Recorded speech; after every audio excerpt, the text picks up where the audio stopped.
L'annonce de la mort pourtant attendue de Jean-Paul II est un coup de tonnerre planétaire.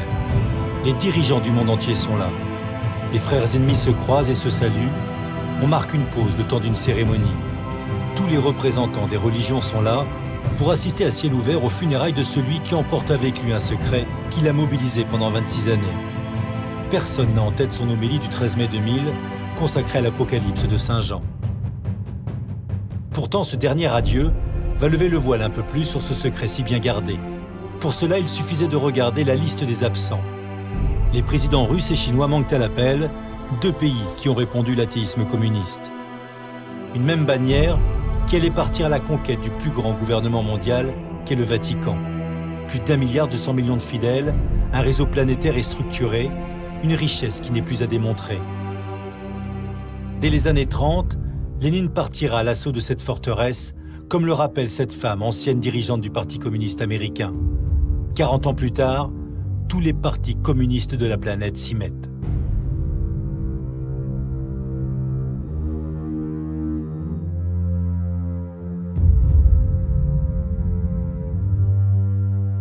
Un confrère, professeur au grand séminaire d'Issy-les-Moulineaux, me racontait qu'un soir de Noël, après l'office particulièrement solennel et beau évidemment, alors que tous les séminaristes étaient repartis dans leurs cellules, il y en a un qui s'attardait et qui a voulu absolument rencontrer son fils, son père spirituel. Alors il a tambouriné à la porte, l'autre qui était déjà couché lui a ouvert, et là il s'est effondré en larmes en disant « mais quand je suis venu au séminaire, je n'étais pas croyant, j'étais envoyé par le Parti communiste.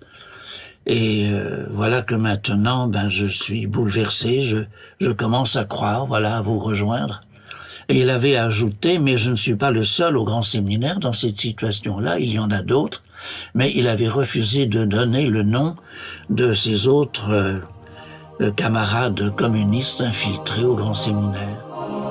Combien sont-ils? Nul ne le sait. À cette cérémonie que j'ai suivie depuis mon poste de télévision, une image m'a particulièrement marqué. C'est ce livre ouvert, un évangile, qui curieusement va se refermer tout seul, comme si tout avait été dit et révélé. En allant chercher la source de l'athéisme communiste, j'allais découvrir ce livre écrit par un pasteur protestant et qui révèle des poèmes étranges. Si pour Karl, la religion était bien l'opium du peuple, Marx lui disait croire au diable. Croire au diable et refuser Dieu, c'est somme toute logique. On ne peut pas aimer les deux. Quitte à mener le monde à la ruine, oui, ce monde qui fait écran entre moi et l'abîme, je le fracasserai en 1000 morceaux à force de malédictions. Ainsi j'ai perdu le ciel, je le sais très bien. Mon âme naguère fidèle à Dieu a été marquée pour l'enfer. Ce livre avec ses références me font tomber de haut. Si j'avais encore quelques doutes, ils vont vite être levés. Car j'ai réussi à convaincre un exorciste attitré de me laisser filmer en caméra cachée des séances qui me rappellent un film célèbre. Nous sommes quelque part en Italie avec une jeune femme qui en quelques secondes va se transformer en furie. 5 hommes pour la retenir, tout juste suffisant. Io sto mangiando tutti i muscoli e le ossa. Niente di Gesù, perché sono figlio dei immondissimi spiriti. No, perché ce vengo di qualcosa J'apprendrai que cette patiente se fait exorciser depuis 7 ans, sans succès. Ces démons sont toujours là. Je file à Rome en espérant rencontrer l'exorciste officiel du Vatican. Pas de chance pour moi, il est malade depuis 6 mois, donc impossible de le rencontrer. J'aurais bien aimé, car cet exorciste s'est confessé dans un livre qui, curieusement, n'a pas fait grand bruit. Alors que pour moi, les informations qu'il contient sont explosives. Tout un chapitre est consacré aux satanistes du Vatican. Nel nome di Gesù.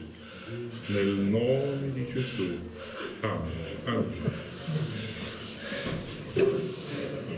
Je réalise que l'Église, avec son plus d'1 milliard d'âmes, constitue le plus grand gouvernement mondial, de quoi faire quelques envieux.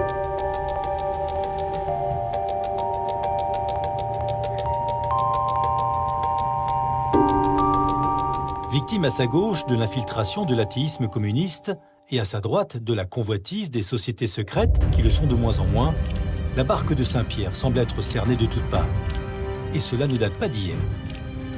dès 1818, une société secrète luciférienne, connue sous le nom d'Alta Vendita, met au point un plan de bataille pour prendre le contrôle de la forteresse vaticane. Les papes Pie IX et Léon XIII publient ce document et mettent en garde leurs fidèles contre cette tentative de subversion.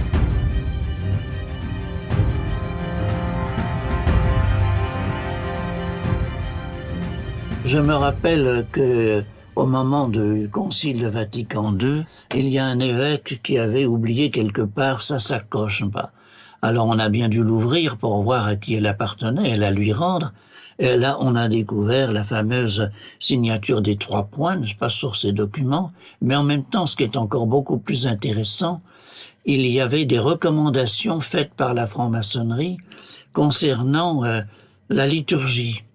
Et il était demandé à tous les évêques de cette obédience d'insister dans les quelques pages qui précèdent les gros missels destinés aux prêtres, il y a quelques pages pour lui indiquer comment célébrer. Et alors il devait insister pour qu'on recommande aux prêtres de ne pas trop solenniser le moment de la consécration, de ne pas s'y attarder trop, de glisser assez rapidement. Donc une sorte de façon déjà d'en diminuer l'importance. En clair, les sociétés secrètes, pour prendre ce pouvoir, ont donc décidé de s'attaquer au cœur même de la foi de l'Église, à savoir la croyance dans un miracle qui s'opère à chaque messe et par lequel un morceau de pain devient chair humaine et du vin devient sang. Autrement dit, les prêtres, les évêques, les cardinaux seraient donc les instruments d'un véritable phénomène qui dépasse l'entendement. Alors que dire quand en 99, lors d'une messe en direct à Lourdes, une hostie se soulève toute seule devant les caméras de télévision et qu'aussitôt, la conférence des évêques de France se précipite pour interdire la rediffusion de cette image au motif que c'est tout sauf un miracle. Heureusement, l'image était déjà sur Dailymotion. L'hostie restera soulevée pendant toute la durée de la dite consécration.